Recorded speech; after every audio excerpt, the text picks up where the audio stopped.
नमस्कार. मी संतोष पवार सर, संचालक Omkar career academy. आजपासून आपण मराठी व्याकरण, शब्दसंग्रह व आकलन या घटकावरील वेगवेगळे व्हिडिओ लेक्चर्स अभ्यासणार आहोत.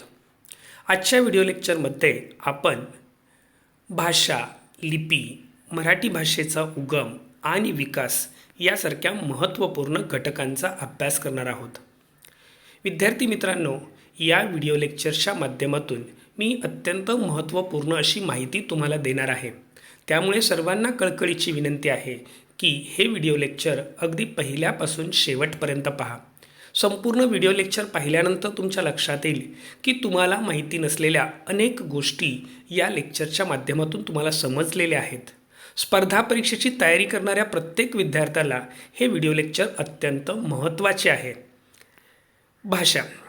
भाषा म्हणजे आपल्या मनातील विचार, भावना, अनुभव व कल्पना व्यक्त करण्याचे साधन. खरं तर मानवाला भाषेचं महत्त्व पहिल्यापासूनच समजलेलं आहे. आपण ज्यावेळेला प्राचीन माणसाचा विचार करतो त्यावेळेला आपल्या लक्षात येतं की प्राचीन माणूससुद्धा इतर प्राण्यांप्रमाणे त्याला बोलता येत नसावं आणि त्यामुळे तो अगदी खानाखुणा वगैरे करून आपल्या मनातील विचार व्यक्त करत होता. परंतु हळूहळू मानवाला इतर प्राण्यांच्यापेक्षा किंवा इतर प्राण्यांपासून वेगळं करणारी गोष्ट म्हणजे मानवाला प्राप्त झालेला मेंदू. ह्या मेंदूच्या प्रगल्भतेमुळे मानवाला आपल्या स्वरकोशातून किंवा आपल्या स्वरयंत्रामधून बाहेर पडणारे जे ध्वनी आहेत ते ध्वनी ओळखता आले, त्या ध्वनीमधील भेद ओळखता आले, नवनवीन ध्वनी निर्माण करता आले आणि या ध्वनींचाच वापर त्याने आपली सांकेतिक भाषा तयार करण्यासाठी केला. त्यामुळे भाषा हे मानवाला मिळालेलं खूप मोठं असं वरदान आहे. भाषेमुळे आपल्या मनातील विचार, भावना, अनुभव आणि कल्पना आपल्याला व्यक्त करता येतात, प्रभावीपणे मांडता येतात. भाषा हे बोलणारा आणि ऐकणारा यांना जोडणारा महत्त्वपूर्ण असा दुवा आहे. भाषा म्हणजे बोलणारा आणि ऐकणारा यामधील सेतू होय. भाषेमुळे आपण आपले विचार अत्यंत प्रभावीपणे मांडू शकतो. त्यामुळे भाषा हे आपल्या भावना, विचार, कल्पना व्यक्त करण्याचं अत्यंत प्रभावी साधन आहे असं म्हटलं जातं. भाषा हे संवादाचं अत्यंत महत्त्वपूर्ण साधन आहे. ही भाषा मुख्यतः दोन प्रकारची असते: स्वाभाविक किंवा नैसर्गिक भाषा, कृत्रिम किंवा सांकेतिक भाषा. आपण आपल्या मनातले काही विचार व्यक्त करताना हातांच्या खुणा, बोटांच्या खुणा, डोळ्यांच्या खुणा किंवा वेगवेगळ्या खुणा करत असतो. हावभावांच्या सहज खुणांच्या या नैसर्गिक भाषेला आपण स्वाभाविक किंवा नैसर्गिक भाषा असं म्हणतो. म्हणजे उदाहरणार्थ चिमण्यांची चिवचिव, कावळ्यांची कावकाव, कुत्र्याचे भुंकणे, मांजराचे म्यावम्याव, पशुपक्ष्यांचे आवाज, वाऱ्याची झुळझुळ, पानांची सळसळ, पाण्याची खळखळ असे जे निसर्गातले आवाज आपल्या नेहमी कानावर येतात, त्या आवाजांना आपण प्रतिसाद देतो. यासारखे हा जो संवाद आहे याला आपण नैसर्गिक किंवा स्वाभाविक भाषा असं म्हणतो. तर कृत्रिम किंवा सांकेतिक भाषा आपण पाहिलं की मानव हा इतर प्राण्यांच्यापेक्षा बुद्धिमान प्राणी समजला जातो. मानवाला बुद्धीचं योगदान असल्यामुळे किंवा त्याची बुद्धिमत्ता प्रगल्भ असल्यामुळे तो विचार करू शकतो, तर्क करू शकतो, अंदाज करू शकतो आणि त्याचमुळे त्याला त्यामुळे मानवाला भाषेचा अभ्यास करता आला किंवा भाषा निर्माण करता आली. मानवाच्या लक्षात आलं की आपल्या स्वरयंत्रातून वेगवेगळे ध्वनी उमटतात. मग त्याने ओठ जुळवून, ओठाला दात लावून, घशात जिभेने टाळूला किंवा दाताच्या वरच्या बाजूला किंवा किंचितसं दातानं स्पर्श करून वेगवेगळ्या प्रकारचे ध्वनी निर्माण करण्यास सुरुवात केली. त्यामधून हे त्याच्या लक्षात आलं की आपल्या मुखातून वेगवेगळे ध्वनी उच्चारले जातात आणि मग ह्या ध्वनिमय संकेतातूनच भाषा घडू लागली, भाषा आकार घेऊ लागली. आपले भाव व विचार एकमेकांना सांगण्याच्या प्रयत्नातून किंवा स्वतःशीच व्यक्त करण्याच्या प्रयोगातून माणसे पुढे ध्वनी जुळवून त्यातून शब्द तयार करू लागली. त्या शब्दामधूनच अर्थपूर्ण वाक्य तयार होऊ लागली आणि अशा अनेक वाक्यरचनांमधून भाषा विकसित झाली. एकमेकांशी व्यवहार करण्यासाठी माणसांना भाषा हे फार मोलाचे साधन प्राप्त झाले आणि त्यामुळे ही जी आत्ता आपण बोलत असणारी भाषा आहे ही मानवी प्रयत्नातून तयार झालेली आहे. त्यामुळे तिला आपण कृत्रिम किंवा सांकेतिक भाषा असं म्हणतो. त्याचबरोबर काही वेळेला संकेत ठरवून आपल्या मनातील विचार मांडण्यासाठी, आपल्या मनातल्या भावना व्यक्त करण्यासाठी आपण नेत्रपल्लवी किंवा करपल्लवी यांचा वापर करतो. नेत्रपल्लवी म्हणजे डोळ्याने केलेल्या खाणाखुणा, करपल्लवी म्हणजे हाताने केलेल्या खाणाखुणा. तर यांचा वापर करून जर आपण आपल्या मनातील विचार, भावना किंवा कल्पना मांडत असू तर या नेत्रपल्लवी किंवा करपल्लवी यांनासुद्धा कृत्रिम किंवा सांकेतिक भाषाच समजले जाते. भाषा हा शब्द भाष या संस्कृत धातूपासून तयार झाला. भाष म्हणजे बोलणे किंवा बोलण्याचा व्यवहार करणे. पूर्वीच्या काळी आत्तासारखे टेप रेकॉर्डर्स किंवा ध्वनिफिती नव्हत्या किंवा लेखनकला अवगत नव्हती. त्यामुळे एखादा शब्द बोलला की तो नाहीसा होत असे आणि मग हे शब्द जपून ठेवण्यासाठी ते शब्द साहजिकच भृजपत्रावर, ताडपत्रावर, शिलालेखावर कोरले जाऊ लागले. लिख म्हणजे कोरणे आणि याच्यातूनच लेखन हा शब्द निर्माण झाला. त्याचबरोबर हे शब्द किंवा हे विचार पुढच्या पुढे पाठवण्यासाठी हे शब्द कागदावर लिहिले गेले. यामध्ये लिप म्हणजे लिंपणे, एखाद्या गोष्टीला लपेटून चिकटून राहणे, यावरून लिपी हा शब्द तयार झाला. विशिष्ट लिपीत ध्वनिमय संकेतयुक्त भाषा कागदावर शाईने लिपली जाई म्हणजे लिहिली जाई. तर यामध्ये आपल्याला ह्या 2-3 गोष्टी लक्षात ठेवाव्या लागतात. पहिलं, भाषा हा शब्द भाष या संस्कृत धातूपासून तयार झाला की ज्याचा अर्थ बोलणे किंवा बोलण्याचा व्यवहार करण्याचा होतो. लिपी हा शब्द लिप या संस्कृत धातूपासून तयार झाला, त्याचा अर्थ लिंपणे असा होतो. तर लेखन हा शब्द लिख या संस्कृत धातूपासून तयार झाला की ज्याचा अर्थ कोरणे असा होतो. आपण आपली मराठी भाषा ही देवनागरी लिपीत लिहितो. देवनागरी लिपी ही अबुगिडा लेखन पद्धतीमध्ये मोडते. जगातल्या बहुसंख्य लिपीप्रमाणे देवनागरी देखील डावीकडून उजवीकडे लिहिली जाते. देवनागरी लिपीचा विकसन काल हा बराच मोठा असून ख्रिस्तपूर्व 500 मध्ये असलेल्या ब्राह्मी लिपीपासून आत्ताच्या देवनागरी लिपीचा विकास झालेला आहे. देवनागरी लिपीबाबत अत्यंत महत्त्वाची गोष्ट म्हणजे या देवनागरी लिपीचा जो विकास आहे तो ब्राह्मी लिपीपासून झाला असं मानलं जातं. जगभरात अनेक वेगवेगळ्या प्रकारच्या लिपी आहेत. म्हणजे रोमन लिपी असेल, ब्राह्मी लिपी असेल, अरबी लिपी असेल किंवा चिनी लिपी असेल.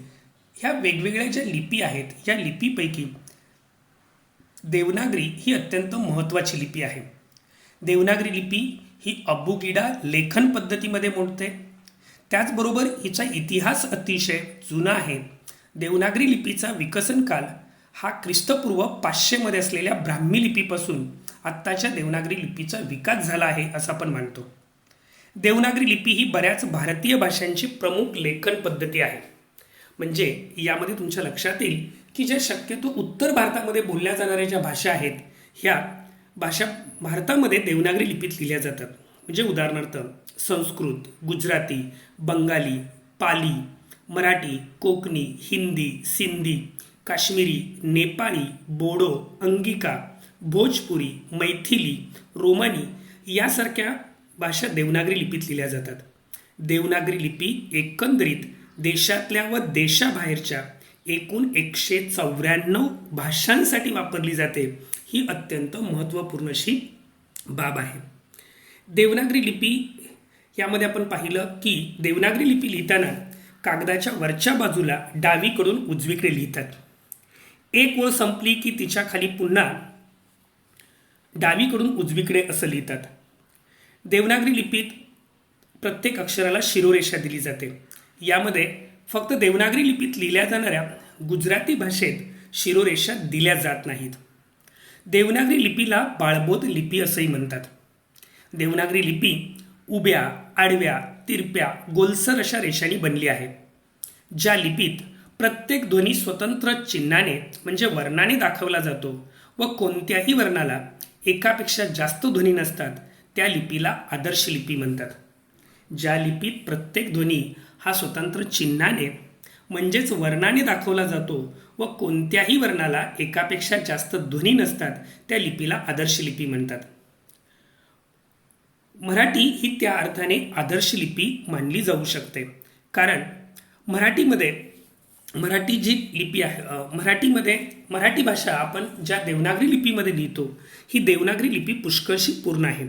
पुष्कळशी असं म्हणण्याचं कारण यातील ई व उ हे 2 स्वर सोडले तर इतर स्वरांचे दीर्घ उच्चार दाखवण्याची सोय नाही.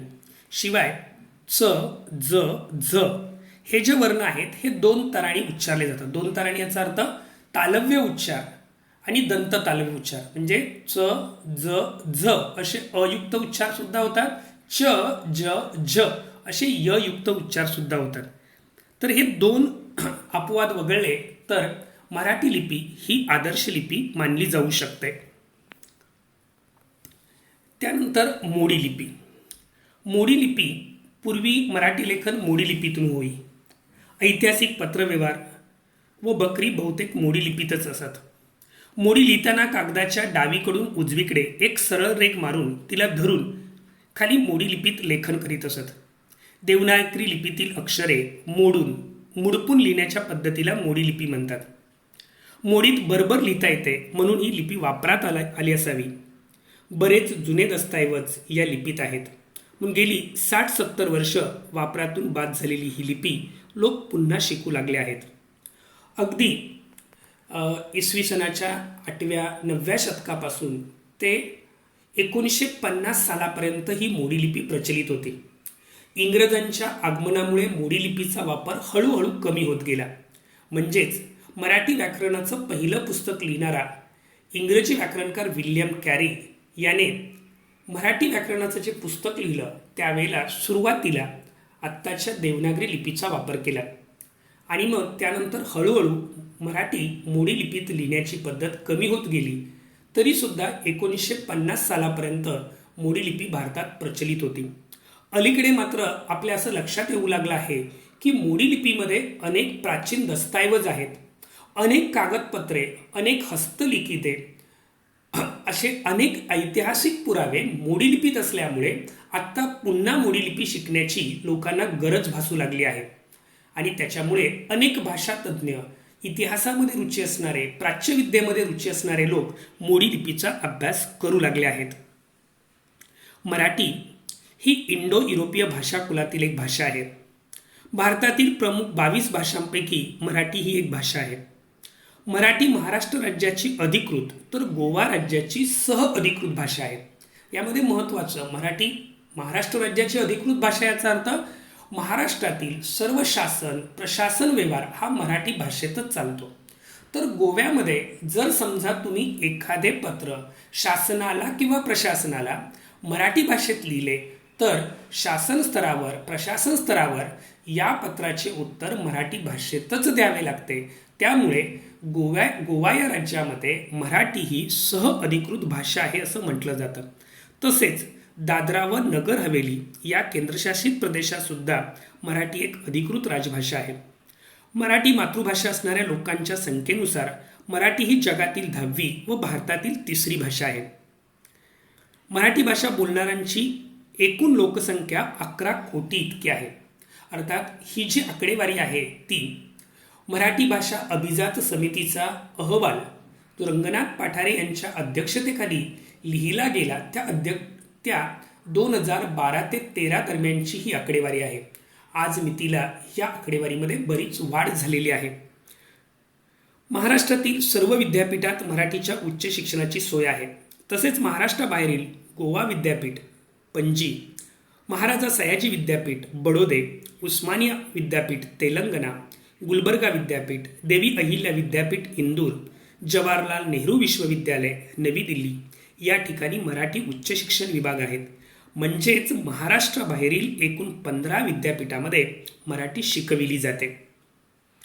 संपन्न ज्ञानभाषा असणारी मराठी महानुभाव पंथाची धर्मभाषा सुद्धा आहे. महानुभाव पंथाकडून मराठी भाषेसाठी अत्यंत महत्त्वपूर्ण असं योगदान करण्यात आलं हे आपण पुढील भागात पाहणारच आहोत. सातवाहन, राष्ट्रकूट आणि मराठी हे राज्यकर्ते भारतभर राज्य करत होते.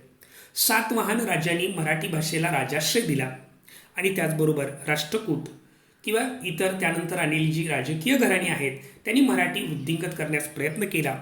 पण खऱ्या अर्थाने मराठी भाषेचा विकास हा छत्रपती शिवाजी महाराज व त्यांचे वंशज यांच्या राजकीय कारकिर्दीमध्ये बहरास आला. आजच्या पाकिस्तान, बांगलादेश आणि अफगाणिस्तानावरही मराठी सत्तेची पताका फडकत होती. त्यामुळे मराठी भाषा अगदी मराठ्यांनी अटकेपार झेंडा लावलेला होता. म्हणजेच मराठा साम्राज्य अगदी आत्ताच्या अफगाणिस्तानपर्यंत पोहोचलेलं होतं. त्यामुळे मराठी भाषा संपूर्ण भारतखंडामध्ये पोहोचलेली होती. ही मराठी भाषेची खूप मोठी थोरवी आहे. ही भाषा बोलणारे लोक आज जगातील सुमारे 72 देशात पसरलेले आहेत.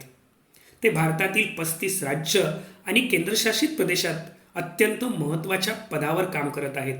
त्यामुळे ही फक्त एका प्रांताची भाषा नसून ती महत्त्वाची राष्ट्रीय भाषा आहे. मराठीत दरवर्षी सुमारे 2000 पुस्तके प्रकाशित होतात, 500 दिवाळी अंक निघतात आणि छोटी मोठी सुमारे 200 साहित्य संमेलने होतात. अखिल भारतीय मराठी साहित्य संमेलनाला लाखो रसिक उपस्थिती लावतात. मराठी भाषा मुख्यत्वे भारतातील महाराष्ट्र राज्यात बोलली जाते.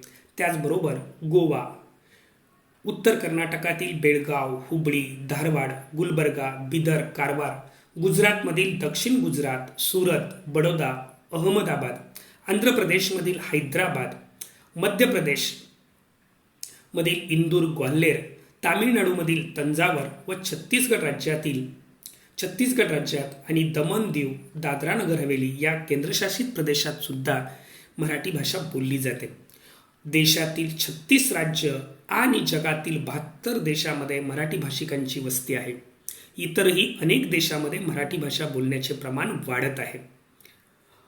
मराठी भाषा भारतासह मॉरिशस व इस्रायल या देशातही मोठ्या प्रमाणात बोलली जाते.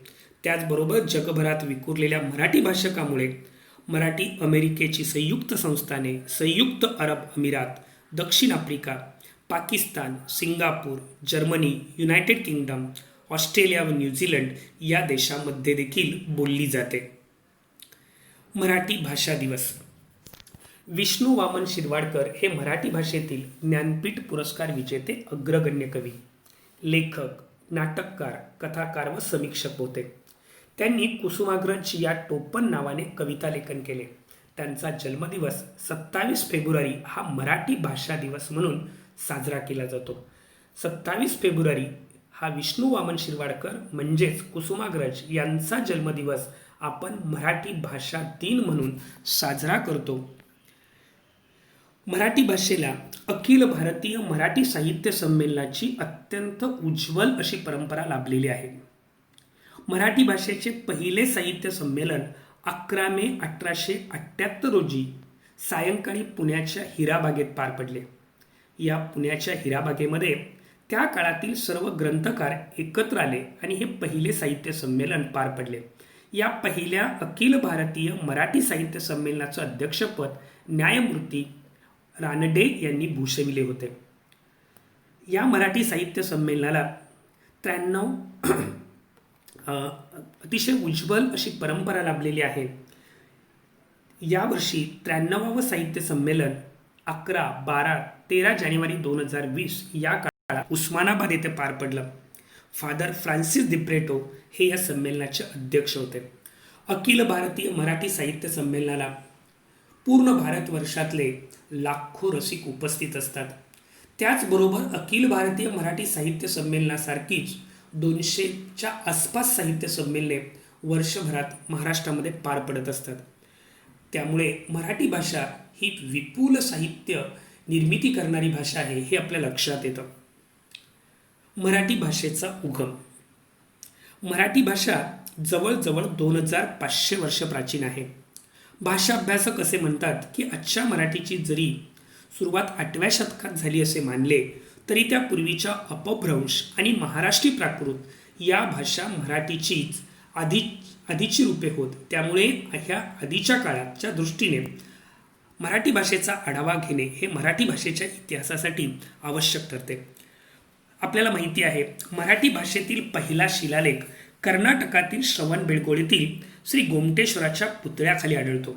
इसवी सन 983च्या सुमारास त्या ठिकाणी श्री चामुंडराये करवियले हे मराठीमधील पहिले उपलब्ध वाक्य आढळते.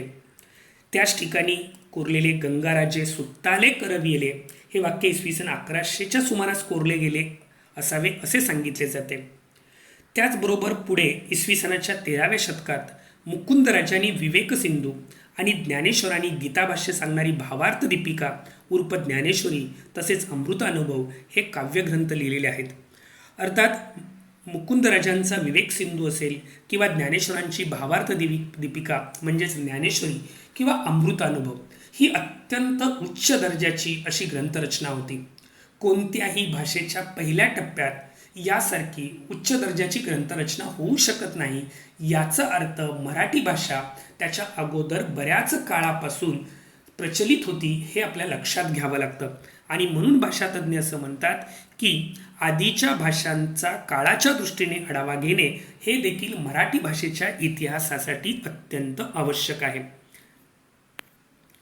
मराठी भाषा कशी निर्माण झाली याबद्दल अनेक मतप्रवाह आहेत. काही भाषातज्ञ सांगतात की मराठी ही संस्कृत उद्भवी भाषा आहे, तर काही भाषातज्ञ सांगतात की मराठी ही संस्कृतची भगिनी आहे. मराठी आणि संस्कृत या दोन्ही भाषांचा कार्यकाळ जवळपास सारखा आहे किंवा काही भाषातज्ञांच्या मते मराठी ही संस्कृतपेक्षाही प्राचीन भाषा आहे असं त्यांचं मत आहे. तर मराठी भाषा साधारणपणे कशी निर्माण झाली याचा अभ्यास करताना आपण बघतो प्राचीन भारतात महाराष्ट्राप्रमाणे इतर अनेक प्रांतात संस्कृत भाषा प्रचलित होती, पण ती ब्राह्मण राजे, महाराजे व त्यांचे सुविद्य सहकारी यांनाच बोलता येत असे. बहुजन समाजाला ती थोडीफार कळत असे, पण बोलता लिहिता येत नसे. ते लोक अपभ्रंशित म्हणजेच गावठी खेडवळ भाषेत संस्कृतचे अनुकरण करायचा प्रयत्न करीत. साहजिकच त्यांची भाषा वेगळी होऊ लागली. अशा भाषेला प्राकृत म्हणत. प्राकृत याचा अर्थ इथे जे एतद्देशीय आहेत, मूल निवासी आहेत अशा लोकांची भाषा म्हणजे प्राकृत भाषा. अर्थात त्या काळात भारतामध्ये वेगवेगळ्या प्राकृत भाषा बोलल्या जात असत. अर्धमागधी, पैशाची, शौरसैनी, महाराष्ट्री अशा वेगवेगळ्या प्राकृत भाषा त्या काळात बोलल्या जात असत. महाराष्ट्रात विविध लहान मोठ्या प्रदेशानुसार व कालानुसार प्राकृत भाषेतून अनेक इतर भाषा निर्माण झाल्या. अशाच भाषांपैकी महाराष्ट्री व अपभ्रंशी या प्राकृत भाषांच्या संयोगातून आपली मराठी भाषा निर्माण झाली असावी असे अनेक भाषाशास्त्रज्ञ सांगतात. म्हणजेच संस्कृत बरोबरच ज्या त्या काळामध्ये प्रचलित अशा प्राकृत भाषा होत्या, ह्या प्राकृत भाषामधूनच महाराष्ट्री व अपभ्रंशी या दोन भाषा निर्माण झाल्या आणि त्या भाषेतूनच आजच्या मराठी भाषेचा जन्म झाला असे भाषातज्ञांचे मत आहे. विश्वातील भाषा आणि प्राकृत यांचा आपण तुलनात्मक अभ्यास करू. भाषाशास्त्रज्ञांनी आज उपलब्ध असलेल्या सुमारे 2000 मुख्य भाषा 12 गटात विभागल्या आहेत. भारतात प्रचलित असणाऱ्या प्राचीन, मध्ययुगीन आणि प्राकृत भाषा या 12पैकी भारोपीय म्हणजे इंडो युरोपियन या गटात समाविष्ट होतात. भारतीय भाषा या सामान्यतः 13 उपगटात विभागल्या जातात. त्यापैकी एक मुख्य गट आर्य भारतीय म्हणजे इंडो आर्यन भाषांचा आहे. भारतात प्राकृत या नावाने ओळखल्या जाणाऱ्या भाषा या आर्य भारतीय भाषा गटामध्ये समाविष्ट केल्या जातात. म्हणजे थोडक्यात जर आपली मराठी भाषा कशात मोडते असा प्रश्न विचारला तर मराठी भाषा ही इंडो युरोपियन गटातील इंडो आर्यन या भाषेच्या उपगटामध्ये मोडते असं आपल्याला बोलावं लागेल. मराठी भाषेचा इतिहास ज्यावेळेला आपण अभ्यासतो त्यावेळेला अत्यंत महत्त्वाची गोष्ट लक्षात येते की मराठी भाषेतला पहिला शिलालेख कर्नाटकातील श्रवणबेळगोळ येथील श्री गोमटेश्वराच्या पुतळ्याखाली आढळतो. इसवी सन 983च्या सुमारास या ठिकाणी या पुतळ्याखाली या शिलालेखामध्ये कोरलेलं श्री चामुंडराये करवियले हे जे वाक्य आहे हे आद्य मराठीतील पहिले उपलब्ध वाक्य मानले जाते. त्याचबरोबर इसवी सनाच्या 13व्या शतकात मुकुंदराजांनी विवेक सिंधू आणि ज्ञानेश्वरांनी भावार्थ दीपिका उर्फ ज्ञानेश्वरी किंवा अमृतानुभव हे ग्रंथ लिहिले. परंतु या ग्रंथांच्या बरोबरच जर या ग्रंथरचना इसवी सनाच्या 13व्या शतकात झाल्या असतील तर आपली भाषा ही त्या अगोदर बरेच वर्ष अस्तित्वात असली पाहिजे. मराठी भाषेचे अस्तित्व त्यापूर्वी बरेच असले पाहिजे हे आपल्याला लक्षात घ्यावे लागते. आणि म्हणून आपण मराठी भाषेचा जन्म 2500 वर्षापूर्वी झाला असे मानतो. आणि हे सिद्ध करण्यासाठी जर एखाद्या भाषेचा जन्म हा 1,500 ते 2,000 वर्षापूर्वी झाला असेल तर त्या भाषेला अभिजात भाषा असे म्हटले जाते. मराठी भाषेला हा अभिजात भाषेचा दर्जा मिळावा अशी तमाम मराठी भाषिकांची इच्छा आहे. यासाठी सखोल संशोधन व अभ्यास करून पुरावे एकत्रित करण्यासाठी व विहित नमुन्यात प्रस्ताव सादर करण्यासाठी राज्य शासनाने दिनांक 10 जानेवारी 2012 रोजी अभिजात मराठी भाषा समितीची स्थापना केली. या समितीचे अध्यक्ष होते प्राध्यापक रंगनाथ पाठारे. या समितीचे समन्वयक होते प्राध्यापक हरी नरके.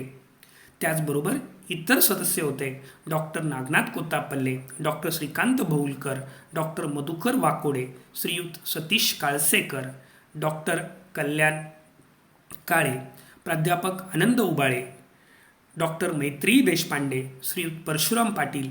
त्याचबरोबर संचालक भाषा संचालनालय मुंबई, संचालक राज्य मराठी विकास संस्था मुंबई, संचालक दर्शनिका विभाग मुंबई, सचिव महाराष्ट्र राज्य साहित्य व संस्कृती मंडळ मुंबई, सचिव महाराष्ट्र राज्य मराठी विश्वकोश निर्मिती मंडळ मुंबई आणि सदस्य सचिव अव्वल सचिव मराठी भाषा विभाग मंत्रालय मुंबई असे शासकीय सदस्य सुद्धा या समितीमध्ये होते. आणि या समिती स्थापन करण्यामागचा हेतू असा होता की मराठी भाषेला इतर अभिजात भाषांप्रमाणे अभिजात भाषेचा दर्जा मिळावा. अभिजात भाषेचा दर्जा मिळवण्यासाठी जे महत्त्वाचे निकष आहेत त्यामध्ये पहिला निकष आहे भाषेची प्राचीनता. ती भाषा कमीत कमी 1,500 ते 2,000 वर्ष जुनी असली पाहिजे तर त्या भाषेला अभिजात भाषेचा दर्जा दिला जाऊ शकतो. दुसरं, भाषेची मौलिकता आणि सलगता. भाषेमध्ये मौलिक साहित्य निर्माण झालं पाहिजे, म्हणजेच अतिशय जनउपयोगी किंवा बहुजनांसाठी उपयुक्त असं साहित्य त्या भाषेमध्ये निर्माण झालं पाहिजे आणि त्यामध्ये सलगता असली पाहिजे. म्हणजेच प्राचीन वाङ्मय आणि आत्ताची प्रचलित भाषा यामध्ये समान दुवे सापडायला हवेत. त्याचबरोबर भाषिक आणि वाङ्मयीन परंपरेचे स्वयंभूषण, म्हणजे त्याच भाषेमध्ये भाषिक आणि वाङ्मयीन परंपरेचे स्वयंभूषण. याचा अर्थ त्या भाषेमध्ये स्वतःच्या भाषेत ग्रंथनिर्मिती किंवा साहित्य निर्मिती करण्याची क्षमता असली पाहिजे. प्राचीन भाषा व तिचे आधुनिक रूप यांच्यात पडू शकणाऱ्या खंडासह जोडलेले असलेले नाते. म्हणजे आपण बघतो की मराठी भाषेचा विचार आपण विचारात घेतला तर प्राकृत भाषेमधून महाराष्ट्री, अपभ्रंशी आणि त्याच्यानंतर महाराष्ट्री, अपभ्रंशी या भाषांच्या संयोगातून मराठी भाषेची निर्मिती झाली. म्हणजेच प्राचीन भाषा आणि तिचे आधुनिक रूप यांच्यामध्ये काही ना काहीतरी नातं असलं पाहिजे, साम्य असलं पाहिजे, तर अशा भाषेला अभिजात भाषेचा दर्जा मिळतो. अभिजात भाषेचा दर्जा मिळाल्यामुळे जे भाषेला फायदे मिळतात त्यामध्ये त्या भाषेच्या अध्ययनासाठी सेंटर ऑफ एक्सलन्सची स्थापना होते. त्या भाषेच्या अभ्यासक व विद्वानांसाठी वार्षिक आंतरराष्ट्रीय पुरस्कार दिले जातात. केंद्रीय विद्यापीठामध्ये त्या भाषेच्या अध्ययनासाठी स्वतंत्र विभाग निर्माण केला जातो. त्या भाषेच्या संवर्धन व विकासासाठी केंद्र सरकारकडून निधी प्राप्त होतो. आत्तापर्यंत तमिळ भाषेला 2004 मध्ये, संस्कृत भाषेला 2005 मध्ये, कन्नड भाषेला 2008, तेलुगू भाषेला 2008, मल्याळम 2013 व उडिया 2014 या भाषांना अभिजात भाषेचा दर्जा प्राप्त झालेला आहे. म्हणजे थोडक्यात आत्तापर्यंत एकूण 6 भारतीय भाषांना अभिजात भाषेचा दर्जा प्राप्त झालेला आहे. अभिजात भाषेचा दर्जा प्राप्त झालेली पहिली भाषा तमिळ, तर 6वी भाषा उडिया आहे, हे आपल्याला लक्षात घ्यावं लागेल. मराठी भाषेला अभिजात भाषेचा दर्जा नक्कीच येणाऱ्या भविष्यकाळामध्ये मिळेल याबद्दल आपण सर्वच आश्वासक आहोत. अभिजात भाषेचा दर्जा मिळण्यासाठी अभिजात भाषा मराठी समितीने जे काही मुद्दे मांडलेले आहेत त्याचा थोडक्यात आपण या भागात परामर्श घेऊया. मराठीचे वय 2500 वर्ष असल्याचे पुरावे अभिजात भाषा मराठी समितीने मांडले. मराठी भाषेतील पहिला शिलालेख 2220 वर्षापूर्वीचा आहे असं या समितीचं मत आहे. तो ब्राह्मी लिपीतील असून पुणे जिल्ह्यातील जुन्नर जवळच्या नाणेघाटात आहे. या शिलालेखात महारटिनो असा स्पष्ट उल्लेख आहे. या शिलालेखाच्या 3ऱ्या ओळीतील काही मजकूर दिसत नाही, मात्र महारटिनो हा शब्द स्पष्ट दिसतो. डॉक्टर वा. मिराशी यांनी आपल्या सातवाहन आणि पश्चिमी क्षत्रप यांचा इतिहास आणि कोरीवलेख या ग्रंथात हा शिलालेख प्रकाशित केला आहे. या शिलालेखामध्ये जे वर्णन केलेलं आहे त्या वर्णनावरून आपल्या लक्षात येतं की महारट्टी भाषा बोलणारे हे महारट्टी लोक आणि ही भाषा बोलणाऱ्यांचा प्रदेश म्हणजेच तो महारट्टी प्रदेश म्हणजे महाराष्ट्र प्रदेश हे लक्षात येतं. ज्या महारट्टी भाषेत हा शिलालेख लिहिला गेला आहे ती त्याआधी किमान 200 ते 300 वर्ष अस्तित्वात असली पाहिजे. यावरून मराठीचे वय किमान 2.5 वर्ष असले पाहिजे असा दावा अभिजात मराठी भाषा समितीने केला आहे. यामध्ये एक महत्त्वाची गोष्ट आपल्या लक्षात घ्यावी लागेल की नाणेघाटातील हा जो शिलालेख आहे हा ब्राह्मी लिपीमध्ये आहे. ब्राह्मी लिपी मधूनच देवनागरी लिपीचा विकास झाला असं मानलं जातं. म्हणजे साहजिकच ब्राह्मी लिपीतून देवनागरी लिपीचा विकास झाला. देवनागरी लिपी मध्येच आता आपण मराठी भाषा लिहितो आणि पूर्वी हीच मराठी भाषा ब्राह्मी लिपीमध्ये लिहिली जात होती. त्यामुळे हा मराठी भाषेचे वय दर्शवण्यासाठी अत्यंत आवश्यक असा पुरावा मानला जातो. या दस्तऐवजामध्ये तुम्हाला ब्राह्मी लिपी आणि आत्ताची देवनागरी लिपी यामध्ये असणारं साधर्म्य लक्षात येईल. ब्राह्मी लिपीमध्ये बदल होत होत कशा पद्धतीने आत्ताची देवनागरी लिपी तयार झाली हे तुमच्या लक्षात येईल. म्हणजे उदाहरणार्थ ठ हे जे अक्षर आहे ते ब्राह्मी लिपीतलं मूळ अक्षर आणि त्याच्यामध्ये होत जाणारे बदल यावरून आत्ताचा ठ तुमच्या लक्षात येईल. किंवा समजा ड हे अक्षर विचारात घेतलं तर त्यामध्ये कसे बदल झाले हे लक्षात येईल. म्हणजेच हा पुरावा आपल्याला ब्राह्मी लिपीतूनच देवनागरी लिपीचा जन्म झाला हे लक्षात येतं आणि त्यामुळे 2250 वर्षापूर्वीचा नाणेघाटातील शिलालेख हा मराठी भाषेतच आहे यास आपल्याला दुजोरा देता येतो. मराठी भाषेतील जे आद्यग्रंथ आहेत यामध्ये मराठी भाषेतील आद्यग्रंथ गाथा सप्तशती हा मानला जातो.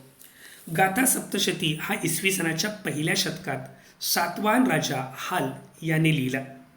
यामध्ये तसे पाहिले तर गाथा सप्तशती, गाथा म्हणजे कविता, सप्तशती म्हणजे 700 कवितांचा संग्रह. खरे पाहता प्रत्यक्षात यामध्ये 1008 कविता आहेत आणि यातील 50 कवितांची रचना किंवा 50 गाथांची रचना हाल राजाने केलेली आहे. हा मराठी भाषेतील आद्यग्रंथ मानला जातो. अर्थात उपलब्ध असणारा मराठी भाषेतील आद्यग्रंथ म्हटलं तर आपण मुकुंद राजाचा विवेक सिंधू हा ग्रंथ विचारात घेतो. पण मराठी भाषेतील आद्यग्रंथ असं विचारलं तर गाथा सप्तशती आहे. त्यानंतर मराठी भाषेचा पुरावा व्यक्त करण्यासाठी गुणाढ्यची जी बृहत्कथा आहे त्या बृहत्कथा ग्रंथाचा उपयोग होतो. गुणाढ्य हा महाराष्ट्रीय आहे. गुणाढ्य हा महाराष्ट्रात जन्माला आला. त्याने ही जी बृहत्कथा लिहिली ती जम्मू काश्मीरमध्ये लिहिली. परंतु या बृहत्कथेमध्ये मराठी भाषेतील असंख्य शब्द आढळून येतात. त्यानंतर पुढचा महत्त्वाचा पुरावा म्हणजे राजशेखर यांनी लिहिलेली कर्पूर मंजरी हा ग्रंथ. राजशेखराने बालरामायण, बालभारत, विद्वशाल बंजिका, कर्पूर मंजरी असे ग्रंथ लिहिले. राजशेखराने आपल्या पंजोबांना महाराष्ट्र चूडामणी असं म्हटलेलं होतं. महाराष्ट्र चूडामणी याचा अर्थ महाराष्ट्रातील विद्वान असा घेतला जातो. म्हणजे थोडक्यात की जर त्याला महाराष्ट्र चूडामणी असं म्हटलेलं आहे तर आपल्या लक्षात येतं की राजशेखर हा जो लेखक आहे हा मराठी आहे आणि त्याने कर्पूर मंजरी हा ग्रंथ लिहिला तो मराठी भाषेत लिहिलेला आहे. त्यानंतर वररुची नावाचा प्रसिद्ध व्याकरणकार आहे की ज्याने प्राकृत भाषेचं व्याकरण लिहिलं. त्याने लिहिलेल्या ग्रंथाचे नाव आहे प्राकृत प्रकाश. हा ग्रंथ इसवी सन 250च्या सुमारास लिहिला गेला. या ग्रंथामध्ये महाराष्ट्री, शौरसैनी, मागधी व पैशाची या भाषांचं व्याकरण वर्णन करण्यात आलेलं आहे. पण यातली बहुतांश प्रकरणे ही महाराष्ट्री भाषेच्या व्याकरणावर आहेत आणि त्यामुळे महाराष्ट्री भाषा ही इसवी सन पूर्व 250च्या दरम्यान अस्तित्वात होती हे आपल्या लक्षात येतं. त्यानंतर सम्रादित्य कथा हा जो हरिभद्र या जैन महाराष्ट्री भाषेमध्ये असणारा जो ग्रंथ आहे, तो ग्रंथ मराठी भाषेचा अभिजात दर्जा सिद्ध करतो. उद्योतन सुरी या लेखकाने जो कुवलयमाला ग्रंथ लिहिला त्यामध्ये भारतातल्या अनेक भाषांचा उल्लेख आहे. या भाषांच्या नावामध्ये मरहट्टी म्हणजेच मराठी या भाषेच्या नावाचा सुद्धा उल्लेख आहे.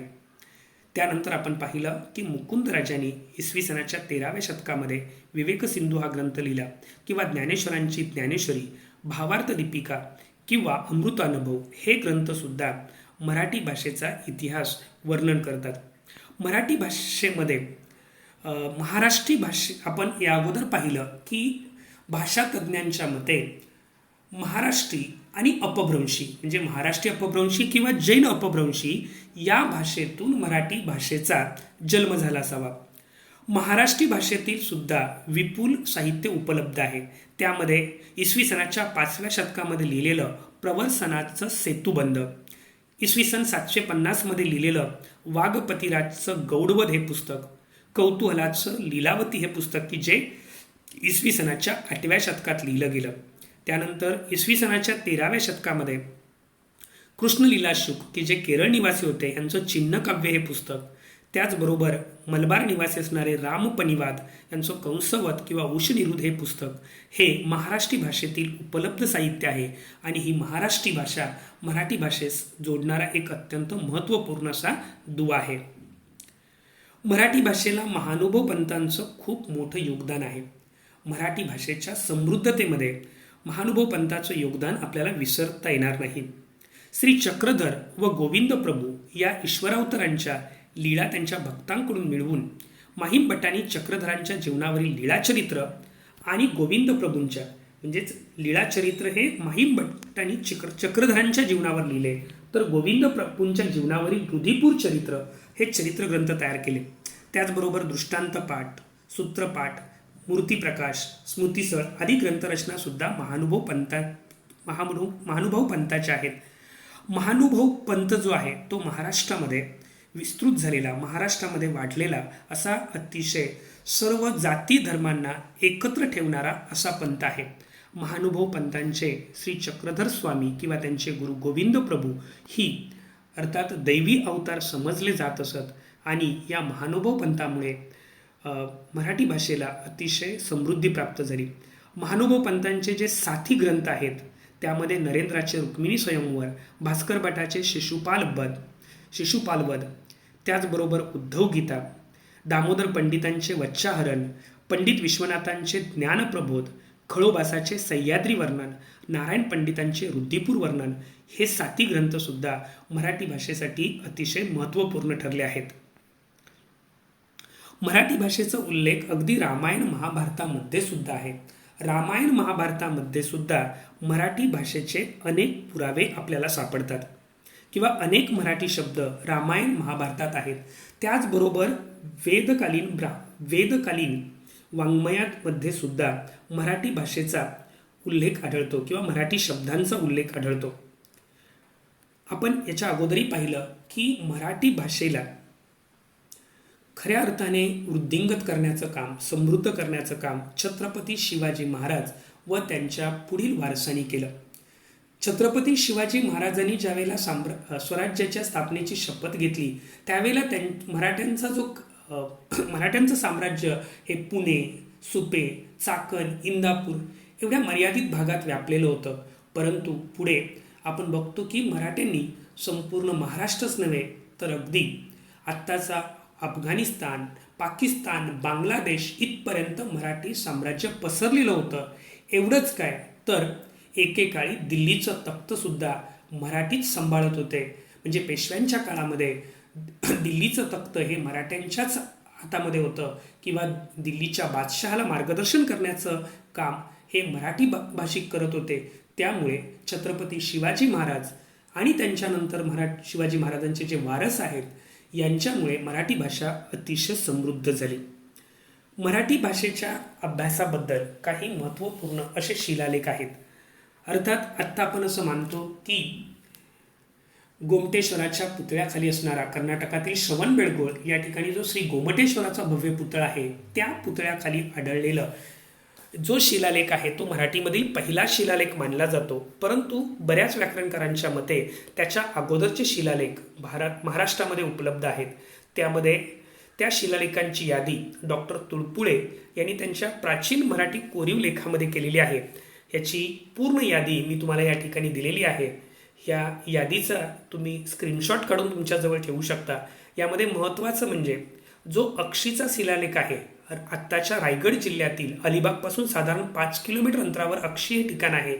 त्या ठिकाणी असणारा जो शिलालेख आहे तो इसवी सन 934च्या दरम्यानचा आहे. काहींच्या मध्ये इसवी सन 740मध्ये सातारा या ठिकाणी सापडलेला ताम्रपट हा सुद्धा मराठी भाषेचा पुरावा म्हणून अतिशय महत्त्वाचा आहे. त्याचबरोबर कुडाळचा शिलालेख आहे, दिवे आगारचा ताम्रपट आहे, महाकुमार सिंगन देवाचा चेन्नई शिलालेख आहे. तर असे अनेक शिलालेख हे याचा उल्लेख डॉक्टर तुळपुळे यांनी त्यांच्या प्राचीन मराठी कोरीव लेखांमध्ये केलेला आहे. अशा एकूण 30 शिलालेखांची यादी मी या ठिकाणी देत आहे. तर हे शिलालेख अत्यंत उपयुक्त आहेत. परीक्षेला जोड्या जुळवासाठी वगैरे विचारले जाऊ शकतात. केवळ मराठीच नव्हे तर इतिहासाच्या अभ्यासामध्ये सुद्धा हे महत्त्वपूर्ण आहेत. त्यामुळे सर्व विद्यार्थ्यांनी याचे स्क्रीनशॉट काढून ठेवावेत. यामध्ये मराठी भाषेच्या जन्माबद्दल किंवा मराठी भाषेचं वय ठरवत असताना प्राध्यापक हरी नरके यांचा सिद्धांत अत्यंत महत्त्वपूर्ण ठरतो. आपण पाहिलं, जी मराठी भाषा अभिजात समिती आहे, या समितीचे समन्वयक म्हणून प्राध्यापक हरी नरके यांनी काम केलं. प्राध्यापक हरी नरके यांनी जो सिद्धांत मांडला त्यामध्ये त्यांनी म्हटलंय, महाराष्ट्री किंवा जी उर्फ प्राचीन मराठी आहे ही ज्या काळामध्ये संस्कृत भारतामध्ये होती, अगदी त्याच काळामध्ये भारतामध्ये किंवा महाराष्ट्र प्रांतामध्ये महाराष्ट्री किंवा प्राचीन मराठी बोलली जायची. ह्या महाराष्ट्री किंवा प्राचीन मराठीमधूनच शौरसैनी ही भाषा म्हणजे ही प्राकृत भाषा निर्माण झाली. शौरसैनी या प्राकृत भाषेमधून मागधी व पैशाची ही भाषा निर्माण झाली. म्हणजेच थोडक्यात महाराष्ट्री किंवा प्राचीन मराठी ही मागधी व पैशाची या भाषांची महाराष्ट्री किंवा प्राचीन मराठी ही मागधी व पैशांची या भाषांची त्या अर्थाने आजी ठरते. म्हणजेच हरी नरके यांचा जो सिद्धांत आहे, या सिद्धांतानुसार महाराष्ट्री उर्फ प्राचीन मराठीचं वय हे जवळजवळ 2500 वर्ष असलं पाहिजे, हे त्यावरून आपल्या लक्षात घेता येतं. मराठी साहित्याची थोरवी.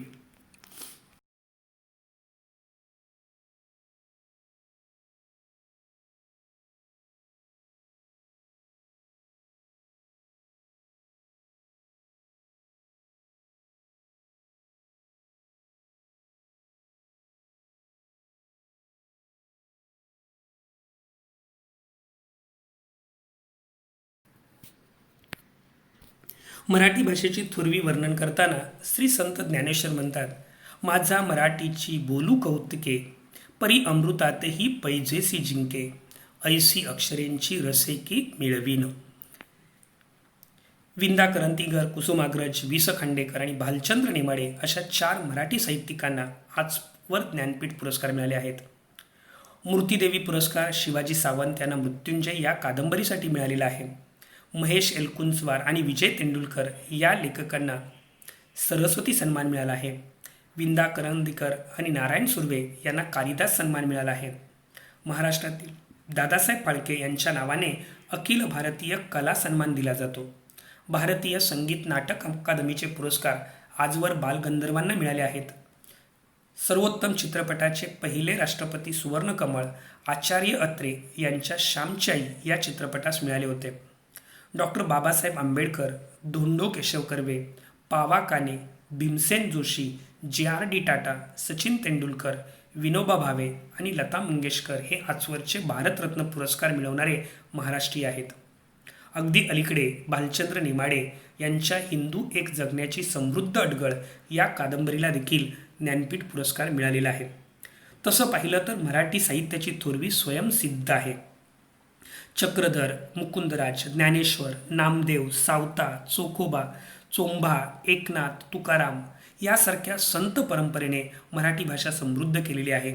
त्याचबरोबर महात्मा फुले, न्यायमूर्ती रानडे, लोकहितवादी गोपाळ हरी देशमुख, गोपाळ गणेश आगरकर, विका राजवाडे, बाळ गंगाधर टिळक, हरिनारायण आपटे, राम गणेश गडकरी, डॉक्टर बाबासाहेब आंबेडकर, ताराबाई शिंदे, सावित्रीबाई फुले, दुर्गा भागवत, विभावती शिरूरकर, इरावती कर्वे, लक्ष्मीबाई टिळक, गोडसे बज्जी, नर फाटक, श्री व्यकेतकर, राजाराम शास्त्री भागवत, विष्णू शास्त्री चिपळूणकर, आचार्य अत्रे, शिवाजी सावंत, देसाई, विनोबा भावे, साने गुरुजी, विदा सावरकर, गदी माडगुळकर, विश्राम बेडेकर, अण्णाभाऊ साठे, उद्धव शेळके, मनोहर तल्लार, देवीसिंग चव्हाण, ॲडव्होकेट पररा देशमुख, डिस्कळकर, पुग सहस्रबुद्धे, नारायण सुर्वे, कुसुमाग्रज, वि स खांडेकर, विंदा करंदीकर, बाबूराव बागुल, जी ए कुलकर्णी, तर्कतीर्थ लक्ष्मण शास्त्री जोशी, गंबा सरदार, नरहर कुरुंदकर, रांची डेरे, विजय तेंडुलकर, पु ल देशपांडे, भालचंद्र नेमाडे, बाहू पाध्ये, अरुण कोलटकर, दिलीप पुरुषोत्तम चित्रे, नामदेव ढसाळ, आशा बगे, रावसाहेब कसबे, दया पवार, शरद पाटील, आह साळुंके, अनिल अवचट यासारख्या साहित्यिकांचे साहित्य अत्यंत श्रेष्ठ दर्जाचे आहे आणि त्यामुळे मराठी भाषेसाठी अतिशय उज्ज्वल अशा लेखकांची परंपरा लाभलेली आहे. त्यामुळे मराठी भाषेची थोरवी ही जगभरात पोहोचलेली आहे. मराठी भाषेच्या अनेक बोलीभाषा आहेत.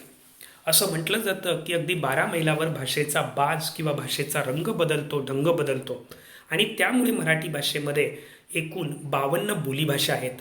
मराठी, अहिराणी, आगर, खानदेशी लेवा, चंदगडी, झाडी, पोवारी, कोहळी, तावडी, मालवणी, वराडी, वाडवळी, सोमदेवी, संगमेश्वरी किंवा कातकरी, कोकणा, कोरकू, कोलामी, गोंडी, देहवाली, पारधानी, पावरी या आदिवासींच्या भाषा, निमाडी, मतवाडी, मल्हार कोळी, माडिया, मावची, मांगेली, वारली, हलबी, ठाकरी, ठाकुरी, ढोरकोळी किंवा ठाकुरी या बिल्लांच्या भाषा, त्याचबरोबर कुचकोरवी, कैकाडी, कोल्हाटी, गोरमाटी, गोल्ला, गोसावी, गिसाडी, चितोडिया, छप्परबंद, डोंबारी, नागपंती डवरी, नंदीवाले, पारोशी मांग, पारधी, बेलदार, मांगारुडी, वडारी, वैदू या भटक्याच विमुक्तांच्या भाषा अशा एकूण 52 बोलीभाषा मराठी भाषेमध्ये आहेत. यापैकी काही महत्त्वाच्या भाषा आणि त्यांचे प्रांत आपण पाहू. जळगाव, बुलढाणा, मलकापूर, बऱ्हाणपूर, शहापूर या भागामध्ये अहिराणी भाषा बोलली जाते. अगदी इस्रायलमध्ये इस्रायली मराठी बोलली जाते. मालवण, रत्नागिरी, सिंधुदुर्ग, गोवामध्ये असणारी कोकणी, कोल्हापूरची कोल्हापुरी, खानदेशाची खानदेशी, कर्नाटक, महाराष्ट्र, सीमावर्ती प्रदेशामधली चंदगडी, चितपावनी, झाडबोली, भंडारा, गोंदिया, चंद्रपूर आणि गडचिरोली या भागामध्ये झाडबोली ही बोलीभाषा बोलली जाते. त्याचबरोबर जामनेर, भुसावळ, जळगाव, बांदवर, रावेर, यावल या भागामध्ये तावडी, भिल्ल समाजाची देहवाली, त्याचबरोबर एक व्यापारी भाषा म्हणून प्रसिद्ध असणारी सांकेतिक भाषा नंद भाषा, नागपुरी की जी नागपूर, वर्धा, चंद्रपूर आणि गडचिरोलीचा काही भाग या भागात बोलली जाते.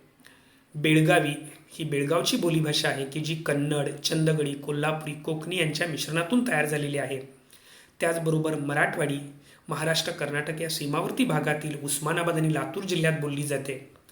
रत्नागिरी, सिंधुदुर्गमधली मालवणी, त्याचबरोबर बुलढाणा, वाशिम, अकोला, यवतमाळ, अमरावती आणि वर्धा यामधली वराडी या महत्त्वपूर्ण अशा बोलीभाषा आहेत. मराठी भाषेचा हा उज्ज्वल इतिहास पाहिल्यानंतर साहजिकच आपल्याला वाटतं की लाभले आम्हास भाग्य, बोलतो मराठी, झाले खरंच धन्य, ऐकतो मराठी.